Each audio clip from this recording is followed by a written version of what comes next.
दोस्तों, जिंदगी में ऐसे लम्हे भी आते हैं जब लगता है कि सब कुछ टूट गया है। दुआ रात दिन करते हैं लेकिन लगता है अल्लाह सुन ही नहीं रहा। हर जगह रुकावट, हर जगह नाकामी और दिल के अंदर तक खामोशी।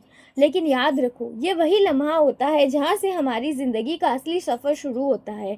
क्योंकि अल्लाह ताला जब तुम्हारी ज़िंदगी को बदलने का फ़ैसला करता है, तो सबसे पहले तुम्हें दुनिया के सहारों से आज़ाद करता है, ताकि तुम्हें एहसास हो कि असल सहारा सिर्फ अल्लाह का है। कभी तुम सोचते हो कि जो इंसान तुम्हारे लिए सब कुछ है, वही तुमसे दूर हो जाता है। कभी तुम्हारी कोशिशें, तुम्हारी प्लानिंग, तुम्हारी मेहनत सब बेकार जाती है। उस वक्त तुम समझते हो कि अल्लाह तुम्हारी ज़िंदगी बिगाड़ रहा है। लेकिन असल में वही वक्त होता है जब अल्लाह तुम्हारी ज़िंदगी संवार रहा होता है। वो तुमसे वो सब चीज़ें छीन लेता है जो तुम्हारी रूह के लिए नुकसान देती है, और तुम्हें वो देने की तैयारी करता है जो तुमने कभी सोचा भी नहीं।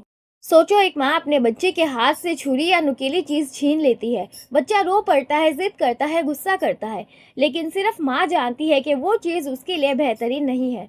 बिल्कुल ऐसे ही, जब अल्लाह तुम्हारी जिंदगी के प्लान्स तोड़ता है, तुम दुखी होते हो, तुम रो देते हो, लेकिन अल्लाह की नज़र तुम्हारी मसलिहत पे होती है, तुम्हारी आखिरत पे होती है, क्योंकि वो तो 70 माओं से ज़्यादा प्यार करने वाला है।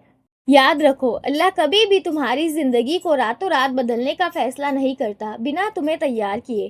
पहले वो तुम्हें दर्द देता है, रुकावट देता है, इम्तिहान देता है, क्योंकि वो चाहता है कि तुम सब्र सीखो, और सब्र के बाद जो नतीजा आता है वो तुम्हें हमेशा हैरान कर देता है।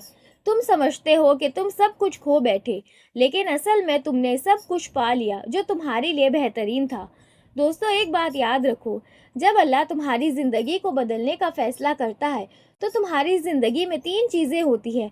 पहली, लोग बदलने लगते हैं। जो तुम्हारे करीब होते हैं वो दूर चले जाते हैं, और नए लोग तुम्हारी ज़िंदगी में शामिल होते हैं। दूसरा, रास्ते बदलते हैं। तुम एक जगह फेल होते हो, लेकिन दूसरी जगह तुम्हें नई रोशनी मिलती है। ऐसे तुम्हें कामयाबी मिलनी शुरू होती है। तीसरा, तुम्हारा दिल बदल जाता है। तुम्हें वो चीज़ें पसंद आने लगती है जो तुम्हारी रूह को सुकून देती है, ना कि दुनिया को खुश करने वाली। ये सब इसलिए होता है क्योंकि अल्लाह तुम्हें एक नए मकाम के लिए तैयार कर रहा होता है।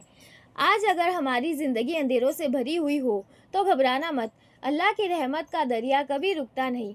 वो तुम्हें सिर्फ एक वक्त के लिए आजमाता है, वो भी आपकी कैपेसिटी से ज़्यादा नहीं आजमाता, ताकि तुम सीखो कि असली कुदरत किसके साथ होती है, किसके हाथ में होती है।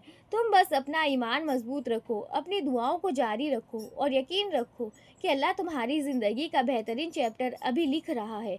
दोस्तों, सोचो, अगर तुम्हारी ज़िंदगी का सबसे बुरा वक्त अल्लाह की रहमत के बगैर होता, तो तुम कैसे गुजारते? लेकिन तुम आज तक ज़िंदा हो, तुम आज तक लड़ रहे हो। इस बात का सबूत है कि अल्लाह तुम्हें छोड़ता नहीं। और याद रखो, जब अल्लाह तुम्हारी ज़िंदगी को बदलने का फ़ैसला करता है, तो दुनिया की कोई ताकत उसे रोक नहीं सकती। तब तुम्हारा कामयाब होना तय हो जाता है। तो अपने रब पर तवक्कुल रखो, भरोसा रखो। अगर आज तुम्हारे साथ कुछ गलत हो रहा है, तो कल तुम्हें समझ आएगा कि ये सब तुम्हारी भलाई के लिए था, क्योंकि आज जैसा कल कभी नहीं होता। हर दिन नई एक पॉजिटिविटी लेकर आता है। अल्लाह तुमसे नफरत नहीं करता, बल्कि वो तो 70 माओं से ज़्यादा प्यार करने वाला है। अल्लाह तो रहमान और रहीम है। वो तुमसे मोहब्बत करता है, और जब अल्लाह अपने बंदे से मोहब्बत करता है, तो उसकी ज़िंदगी ऐसे बदलती है कि वो बंदा सिर्फ कहता है, या रब, तुझ पर ही मेरा यकीन सही था। तभी आपको रियलाइज़ होगा कि आप तो फूल के पीछे भाग रहे थे, लेकिन अल्लाह ताला ने आपके लिए पूरा गार्डन तैयार कर रखा है। दोस्तों, अगर ये बातें आपके दिल को लगी हो, तो इस वीडियो को शेयर ज़रूर करें। शायद ये किसी और के दिल की रोशनी बन जाए, जो अभी अंधेरों से गुजर रहा है, उसे एक मोटिवेशन मिल जाए।